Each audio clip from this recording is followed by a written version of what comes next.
है तो गुरु के सिवा कोई नहीं करा सकता। लेकिन वो गुरु जो होना चाहिए वो परमार्थ होना चाहिए। गुरु जो होना चाहिए वो गुरु के पास वास्तविक ज्ञान होनी चाहिए। और गुरु जो होता है वो अपने आप में परमात्मा और आपके बीच का एक गैप है,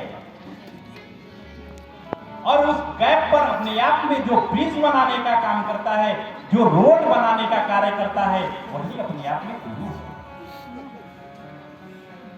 जैसे आप किसी मंत्री के पास अपने आप में चले जाइए तो मंत्री से मिलने के लिए पीए की आवश्यकता है। ठीक उसी प्रकार से यदि आपको अपने आप में ब्रह्म को प्राप्त करना है तो सर्वप्रथम आपको गुरु के चरण में जाना ही होगा, गुरु का सानिध्य प्राप्त करना होगा। बिना गुरु का सानिध्य प्राप्त किए आप ब्रह्म परमेश्वर को प्राप्त नहीं कर सकते। इसलिए गुरु की बड़ी प्रकाष्ठा है। आजकल कुछ विदेश के लोग कहते हैं कि हमारे जो अपने आप में आजकल वेद है, तो कुछ विदेशक कहते हैं कि वेद जो है गडेरियों का गीत है। तो मैं उनसे पूछना चाहता हूं कि जिस अपने आप में भारत में गडेरिये वेद रूपी गीत गाते हैं, उस भारत का जो ज्ञानी होगा वह कौन सा गीत गाता होगा? और वेद क्या है? वेद जो है विद ज्ञान धातु से बना हुआ है। विद का अर्थ क्या होता है? जो ज्ञान की प्रकाशता है, जो ज्ञान का पुंज है, जिसमें ज्ञान अपने आप में भर भर के कूट कूट के और रसोसार हुआ है, वही वेद है। हमारे यहां वेद अपने आप में दो भागों में बांटे हैं, एक इतिहास और दूसरा पुराण।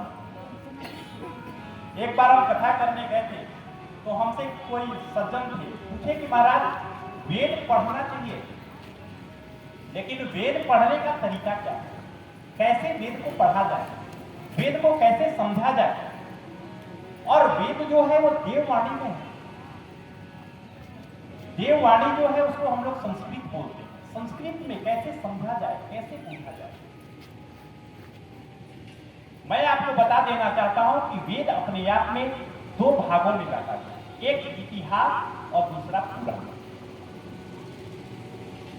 अब बात आती है कि हम लोगों को इतिहास पढ़ना चाहिए या पुराण पढ़ना चाहिए। तो हमारे यहाँ 18 पुराण है और इतिहास 2। एक पहला जो है वह रामायण है और दूसरा महाभारत। फिर क्वेश्चन आता है कि हम लोगों को रामायण पढ़ना चाहिए या महाभारत पढ़ना चाहिए। तो देखिए, एक एक चीज को अच्छे तरीके से हम आपसे ही जवाब देते हैं कि रामायण पढ़ना चाहिए या अपने आप में महाभारत पढ़ना चाहिए। रामायण में बहुत ही छोटा सा पात्र है जिसका नाम है गिद्धराज जटायु, और महाभारत में एक बहुत बड़े पात्र है जिसका नाम है भीष्म पितामह। दोनों के सामने अपने आप में दोनों के सामने एक स्त्री की लाज लूटी जा रही थी। अच्छा रुको, बात कर। भीष्म पितामह जिसको धर्मानुरागी कहा जाता है, जिसको धर्म की प्रकाष्ठा कही जाती है, जिनके सामने बड़े बड़े सैनिक हैं, जिनका बहुत बड़ा दरबार है, और एक तरफ गिद्धराज जटायु जिसका पात्र बहुत ही छोटा है, जिसके पास अपने आप में लड़ने के लिए अस्त्र शस्त्र नहीं है, जिनके पास अपने आप में यहां तक बताएं कि वह वीरत है, उसके पास सिर्फ और सिर्फ अपने आप में लड़ाई करने के लिए अगर लड़ना भी हो तो सिर्फ और सिर्फ उसके पास नाखून और पंजे हैं। दोनों के सामने एक ही प्रकार की घटना घट रही है, दोनों के सामने एक स्त्री की लाज लूटी जा रही है। द्रौपदी जो है अपने आप में वह करुण रुदन कर रही है, दुर्योधन जो है उसकी लाज अपने आप में लूटने की कोशिश कर रहा है। हेलो, मां करुण रुदन कर रही है, लेकिन अपने आप में वह धर्म के प्रकाष्ठा होते हुए भी एक स्त्री कहाँ के जाना लाश की है? रक्षा नहीं कर पाता। और वही दूसरी ओर अपने घंटा आप में जगत जननी जगदम्बा मां सीता, आ गई है ममता। जो दुष्ट रावण के द्वारा हरण करके ले जाया जा रहा था, आ? दुष्ट रावण हरण करके ले जा रहा आवाज नहीं आ था, रहा। और मां बार बार रुदन कर रही है कि कोई हमें बचा लो, कोई हमारे प्रभु को अपने आप में यह संदेश जाकर के दे दो कि आपके पत्नी, आपके भार्या को रावण उठा करके ले जा रहा है। और जैसे ही उसकी करुण रुदन अपने आप में गिद्धराज जटायु के कर्ण गह्वर में प्रवेश करती है, वह गिद्धराज जटायु कहता है, क्या कहता है, बड़ा सुंदर अपने आप में, मानस में अपने आप में बहुत सुंदर चौपाई है, जिसका वर्णन मैं आगे अगर समय मिले तो करूंगा, लेकिन अभी अपने आप में संक्षिप्त में वर्णन करके आगे निकलने की कोशिश करता हूं।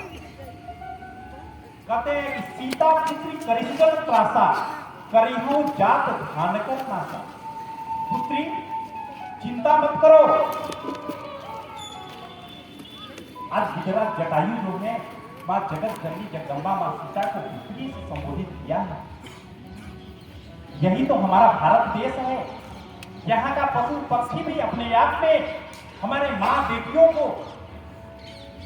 पुत्री के रूप में मानते हैं। और किस स्थिति में, किस गर्त में हमारा भारत धीरे धीरे चला जा रहा है। आजकल फैशन के दौर में लोग पागल होते जा रहे हैं। गिद्धराज जटायु कहते हैं कि सीता पुत्री करिश्कर त्रासा, करिहु जात धान कर नासा। पुत्री तुम किसी प्रकार की चिंता मत करो। आज यदि रावण को इस रणांगन में मार करके गिरा भी देना होगा तो मैं उसको गिराने के लिए तैयार हूं। और गिद्धराज जटायु जो है वो अपने आप में रावण के पास गए और बहुत ही सुंदर अपने आप में वहां संवाद रावण और गिद्धराज जटायु के बीच में हुआ है।